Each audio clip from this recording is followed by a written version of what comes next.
This is David. It's just a quick hit. It's a Wednesday. We just did a quick hit yesterday, but I got some updates already to talk about. Do we want to start with Teresa or do we want to start with Lisa Vanderpump? Let's start with LVP, shall we?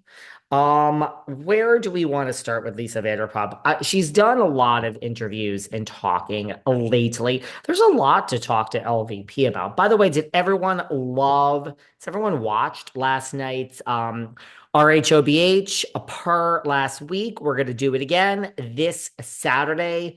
Only on Patreon, we will be recapping the whole damn show. I have so much to say. We're going to talk about, Kyle has turned into Lisa Vanderpump. She has become Lisa Vanderpump. This is like, if this isn't karma, I don't know what is. I don't even know who it's karma for. Is this karma for Kyle? Is this karma for Dorit? But Dorit has become Kyle and Kyle has become LVP. So let's discuss on Saturday. We've got a lot of other stuff to discuss. Loving Boz, loving Tilly. We're gonna get into it this Saturday over on Patreon. Lisa Vanderpump has been doing a lot of talking. She has confirmed she does not watch this season of RHOBH. I wouldn't expect any less than her. She has weighed in. She ran into Kyle. Kyle has said it didn't go so bad. Well, LVP has a new message for Kyle. Now that they've run into each other, Kyle said it didn't go so bad. I don't really hate LVP. It was just we had an okay run-in. Lisa Vanderpump's take on this is, I think when people talk about the opposite of love is oh, she said, I think when people talk about the opposite of love is hate, it's not. It's kind of indifference. I'm just like, hey, hi, how are you?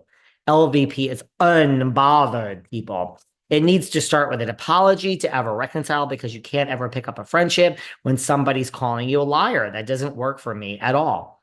I am with LVP on this. When Kyle and Dorit are like LVP doesn't forgive. It's not even a matter of forgiveness. I just think, why go back? Why go back? All those people in the public eye, everyone wants me to reconcile. Like, why? There's just no point. Things were said. You said these things because you mean them. We're all over it now. Let's move on. LVP says, because then we get into Kyle and Dorit. Let's just face it, is really what we want to hear from LVP. And she says, she says she doesn't watch the show. She's not necessarily team Kyle or team Dorit, but she says, I think a lot of what she's done in the past is for the camera. And she's talking about Kyle. I know Dorit and Kyle are arguing, fighting. It always kind of goes full circle, doesn't it? Kyle was a terrible friend to me. So there you go, Kyle. A new message from Lisa Vanderpump. If you haven't heard, you were a terrible friend to her. Let's just be honest. Lisa Vanderpump is making her money from Vanderpump Rules.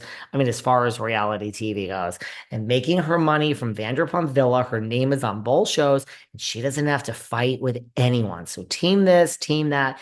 It don't matter in this particular situation. LVP is winning. She probably looks at these two fools, Kyle and Dorit, and is like, oh, I don't have to fight for my supper.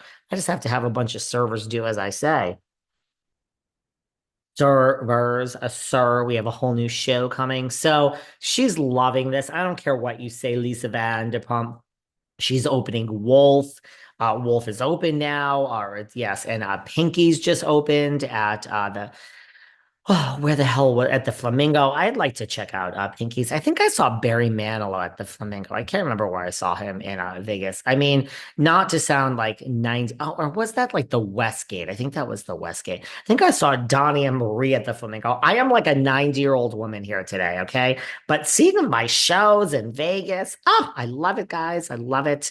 You go, you have a nice drink, you see a show, you go back to the hotel, you go to bed.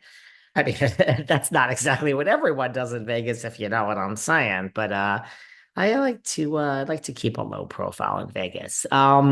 She also says Lisa Vanderpump had nothing good to say about her relationship with Kyle. She does confess that she feels sorry, regarding the Mauricio breakup. I'm sorry to see that. I always thought they were pretty solid, even though there were a lot of, yeah. So she basically is giving a nod to the past rumors about Mauricio's diddlin' and daddlin'. I've talked about it here a lot. I've heard the rumors on the mean streets. I'm staring at the Hollywood sign right now. I'm here in LA. Is it sunny out? It kind of. It's cold in the mornings in LA and then it gets warmer. 12 degrees of a temperature in one day here in LA. But we've all heard about the diddling and daddling, and she seems to be giving a nod to that, but she's sorry to hear that. Doesn't seem to want to reconcile with either anytime soon. As far as Dorit, she says, we do have mutual friends, so I've heard, that again for many years about this and PK and Dorit, and so she's not surprised at all. So there you go. And we will see what happens. She also talks about Stassi. She's going to be on Vanderpump Villa. She says Stassi has so much charm, even though she wasn't good waitress. She brought a certain amount of cachet. Let's face it, Vanderpump, you're thrilled that Stassi is coming to Vanderpump Villa to help. But she also says, I'm looking for authenticity. I think the first thing you look for is people can really be themselves. She's now talking about the Vanderpump reboot. She's saying, look, it wasn't my decision. I didn't call for this. That was a network decision. I do think it was time to do this. I'm not shocked. I mean, she doesn't care. She'll do whatever's great for the show. And she also says, look, they'll all be okay, right? Like they'll all land on their feet. Because she was asked, like, are you worried about everyone once the show stops? Well, Vanderpump, that's easy for you to say with like a net worth of a reported $75 million. She does allude to the fact that Schwartzy and James are the ones that she is most in contact with. She said she has seen the most growth from James and Lala, which I wouldn't disagree with that. I mean, Lala and James have both changed a lot and grown a lot since the beginning. Remember when they were on Watch What Happens at the beginning and every other word out of their mouth was fuck this and fuck that, and they were banned and now they're back.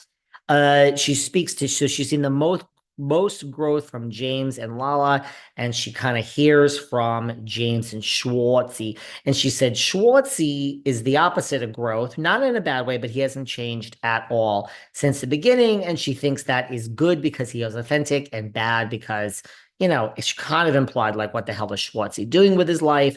But she wasn't really a dig. And Schwartzy is the one person I saw, other than Peter, that was just there on the carpet at the opening of Pinky's in Vegas. So there you go. They probably flew Schwartzy out.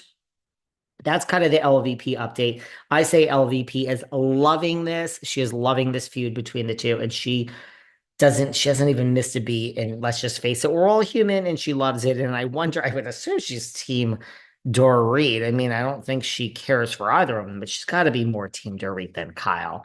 Moving on, let's talk about Teresa. We talked about Miss Giudice yesterday. Well, the saga of the